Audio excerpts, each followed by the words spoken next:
Well, we're fired up to play. I mean, it's been a long month for everybody, and it's time to play hockey. It is, we're going to use the old proverbial groundhog cliche because it's been long, and we're ready to play some games, and we're ready to.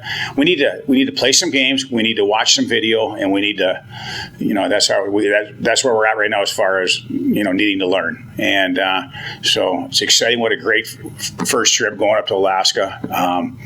Obviously, we're leaving beautiful weather here, but it's really nice up there, and it's a great time to go.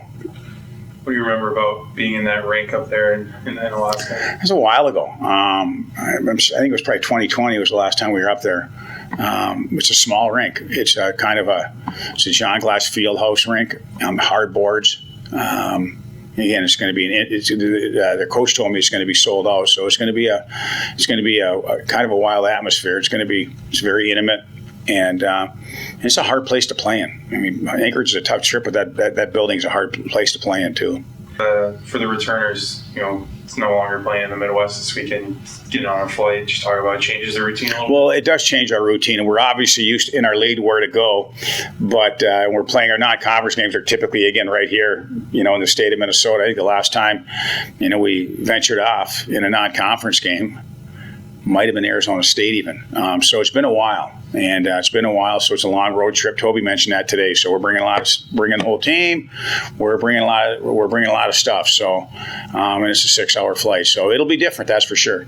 You talk about the Groundhog Day feeling and how it's a little bit different this year because it is kind of a new wave of college hockey here, but there are some things that still stay the same. And for a lot of these newcomers, it'll be their first kind of weekend away on a road trip to college hockey. And how exciting is it for those kids to get this experience for the first time? Well, I think we all want to get our feet wet. Again, not only our veterans, not only the coaches, but of course the new guys. And again, we talked about this being a long month. It is a long month, but now it's here, and we're going to be staring at games every week until December 5th and 6th. You have a couple of kids that have Alaskan ties. Obviously, Raythan is from Alaska. AJ played in Alaska for Fairbanks. Just talk about how cool it is for them to kind of reconnect with those roots. I think it's awesome. And again, I'm really, I'm sure, Razor's pumped up to go home, and I know he is. And it'll be cool for him. And it's cool for all of us. It's just a great trip. It's a beautiful part of the world. And it's just a great time to go up there. What do you know about them on the ice? I don't know anything, Jared, and we haven't watched any video. They played Briarcrest on Friday night, but we watched very little video, and we watched a little bit on last year. But again, we have so much work to do ourselves right here. It's really been hard for us to get a lot of the things in that we would like to get in. We just went up ice on the penalty kill for the first time today. So we're just trying to get acclimated, we're just trying to get our feet wet a little bit as far as what we need to do.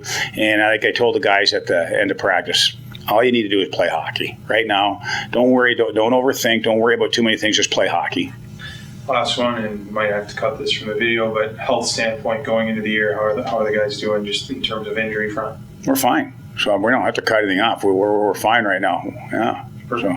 I don't know. Other than the head coach's hip and back right now.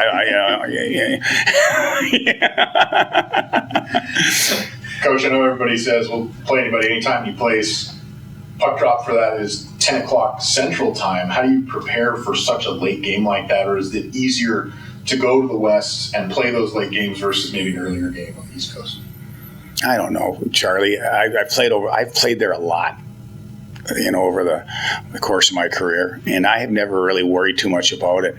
And I don't think the guys do either. I think you just play and, hey, do you get acclimated to the time change? Probably not, because you're gonna get up awful early. You're gonna get up awful early, but you just play, and that's where they're gonna drop the puck, and we just go play, and we figure it out from there, and we'll see how the guys are doing. I just think, again, at the end of the day, what we're going to see on Friday night, we're going to see a tired bunch of guys. That's why it's important that we manage the bench properly. We go short shifts. We roll 4 lines. We do all those things to make sure that we've got good jam and we got good energy. I got one more, actually. Issa had a bunch of preseason accolades, and he obviously doesn't care what they are, individually, but just what do you expect out of him going in from that jump from a freshman to a sophomore year this season? Well, he's stronger. I think it's the same thing I said when we had our CCHA media day. He's stronger. I think he put on about 7 to 8 pounds. He's looking good out there. I mean, he's got good quickness. He's got good hands. He's got good puck skills, and he does things at a very, he does things at a fast rate.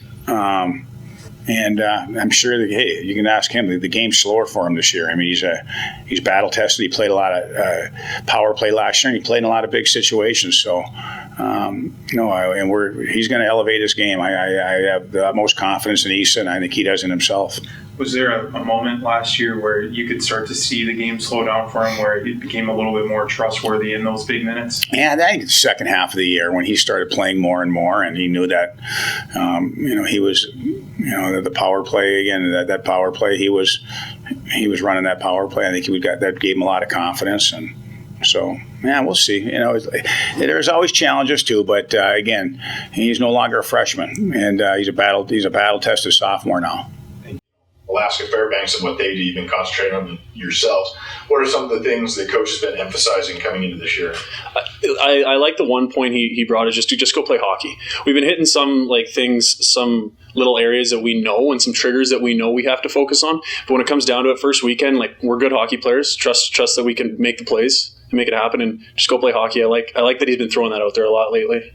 Headed back to Alaska, how does it feel to, obviously, go back in this setting with the Beavers and get to, suit up with them this weekend? Super excited. I've been looking forward to this for a while now. Once I saw our schedule, kind of had it marked on the calendar. So I know I got some friends and family that are super excited. It's going to be a little weird being on the away side in Anchorage, but I know it'll feel like home with all the support that I'll have and our team will have too. How many friends and family you got showing up this weekend? I wish I could tell you. It's a long list, but I know there'll be a lot. Have you? Did you grow up going to any of those games in Anchorage? Yep, absolutely. The old Sullivan Arena where they used to play. There's every weekend they were home. Was always there watching them. So a lot of great memories. They're at a different rink now, but a lot of great memories watching them play. Do you have a favorite memory that sticks out of your childhood? There was one game in particular where I remember I think they tied North Dakota in a shootout or something like that, and the goalie they had, Olivier Mantha, was unbelievable. And I think that was probably just one game that I really remember watching there.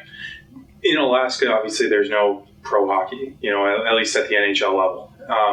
Do those college hockey programs become like pro hockey programs for kids there in terms of aspiring to become like them? Yeah, absolutely. It's kind of the biggest thing you got there. And, when you're a little kid, it's pro hockey to you pretty much. You don't know any different. And so having them there is special for the town and for the city. I know they get good support there. And then they used to have the Aces, who are the ECHL team, and Seawolves and Aces, they're both kind of, you would have thought they're at the NHL level with kind of how they pack it there for them. Is there a little bit of excitement of showing the guys around town a little bit, like, hey, here's where you go do this and here's where you go do that kind of thing? Yeah, a little bit for sure. I've been getting some questions and stuff about the different spots that we're going. So yeah, it'll be fun those first few days, but I think we're all just super excited to get playing nonetheless.